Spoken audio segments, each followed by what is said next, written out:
Bismillahirrahmanirrahim. Assalamu alaikum. Class 6 subject English topic reading unit number 15 The Man and His Camel.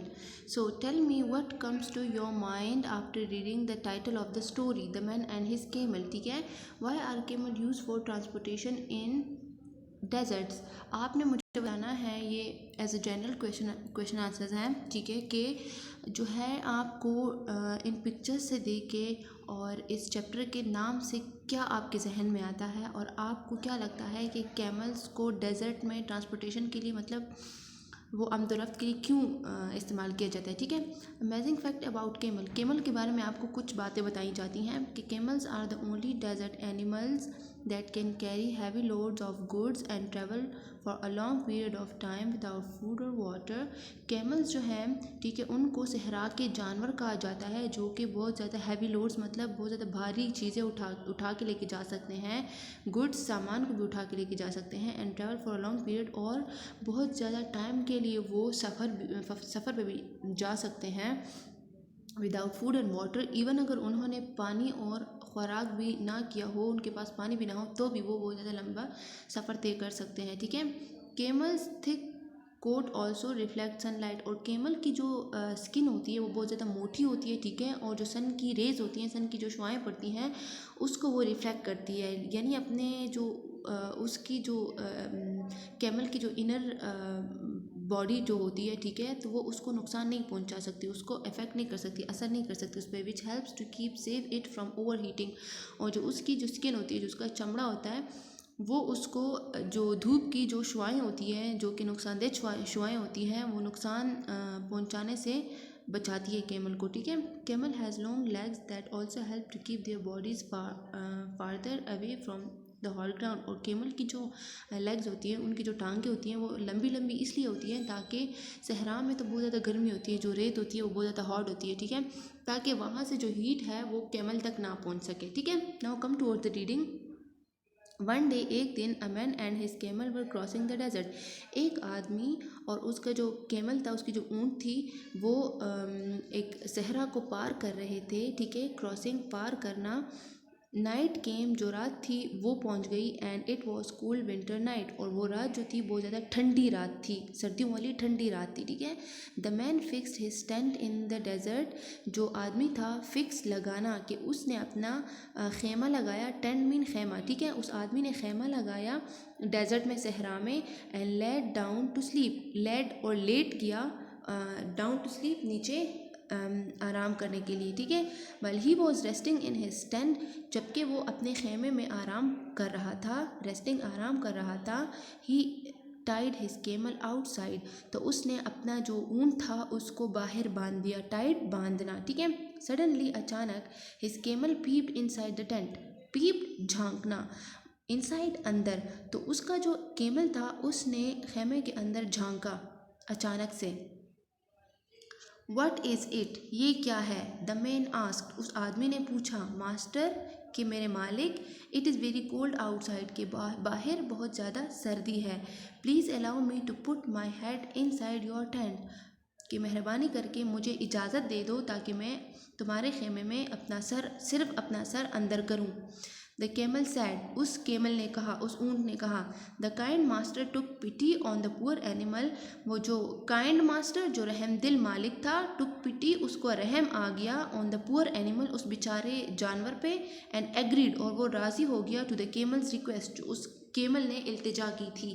Camel ने इल्तिजा की थी कि मुझे अंदर छोड़ दे. ठीक है. तो जो उसका मालिक था वो उस पर राज़ी हो गया कि वो सिर्फ उसका सर अंदर छोड़ दे. ठीक है. ओके, कि अच्छा, put your head inside the tent, कि अच्छा, अपना सर टेंट के अंदर कर लो. The man said to his camel. उस आदमी ने जानवर से कह दिया. The camel put his head inside the tent. वो जो कैमल था उसने अपना सर खेमे के अंदर कर दिया. ठीक है. उसके बाद क्या होता है? अ लिटल लेटर, थोड़ी देर बाद, द केमल आस्क. उस जानवर ने पूछा. कौन से जानवर ने पूछा? केमल ने पूछा. ठीक है. केमल क्या होता है? मतलब ऊँट जो है.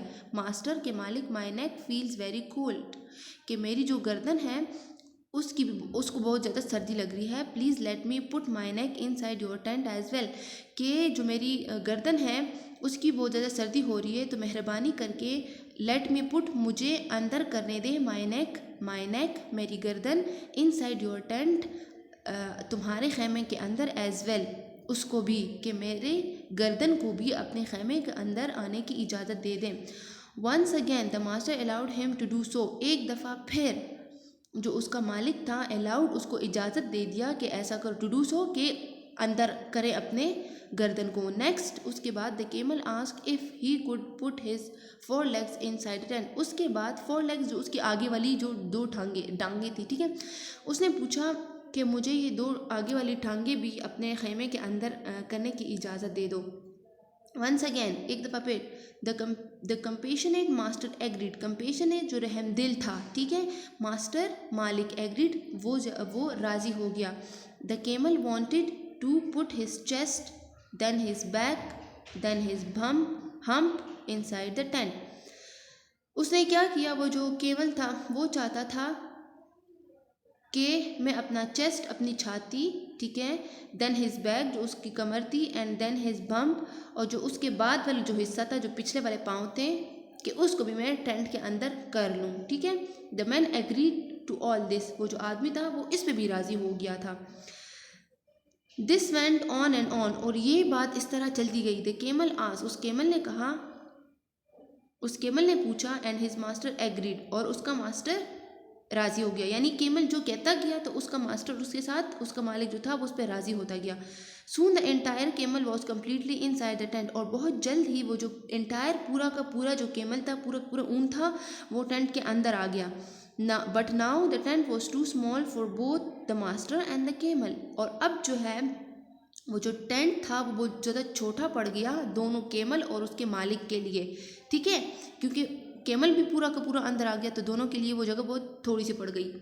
दे both struggle to remain inside the overcrowded tent, they both struggle, उन दोनों ने कोशिश की, टू रिमेन इन साइड, के अंदर ही रहे, द ओवर क्राउडेड टेंट, उस वाले टेंट में जिसमें बहुत ज़्यादा रश थी। रश इस सेंस में कह रहे हैं कि वहाँ पे जगह नहीं थी, ठीक है, क्योंकि टेंट जो खैमा था वो बहुत छोटा था, और केमल भी उसमें पूरा आ गया, और वो जो मास्टर था वो भी उसमें पूरा आ गया था। There was a scuffle and the much stronger and bigger camel push his master out of the tent. There was a scuffle, और फिर वहाँ पे झगड़ा शुरू हो गया, स्कफल झगड़ा, and the much stronger and bigger camel push his master out of the tent, and the much stronger, और जो बहुत ज़्यादा मजबूत, एंड बिगर और बड़ा था, केमल पुश्ड हिज मास्टर, उस ऊंट ने अपने मास्टर को धक्का दे दिया आउट ऑफ द टेंट, उस टेंट से, ठीक है, उस खैमे से, उस बड़े और उस मजबूत जो केमल था, जो ऊंट था, उसने धक्का दे दिया, ठीक है, और अपने मास्टर को बाहर निकाल दिया। Now the camel slept comfortably in the warm tent, और वो जो केमल था, जो ऊंट था, ठीक है, स्लेप्ट, सो गया, कंफर्टेबली, आराम से, इन द वार्म टेंट, उस गर्म खेमे में सो गया, ठीक है। While his master शिवर्ड outside in the freezing cold, जबकि हिज मास्टर, उसका जो मालिक था, शिवर्ड, वो कांप रहा था, आउटसाइड, बाहर, इन द फ्रीजिंग कोल्ड, उस सर्दी में, ठीक है। Now come towards the activity. So your activity is to memorize the words meanings on page number 146. So that's all about this chapter. Thanks.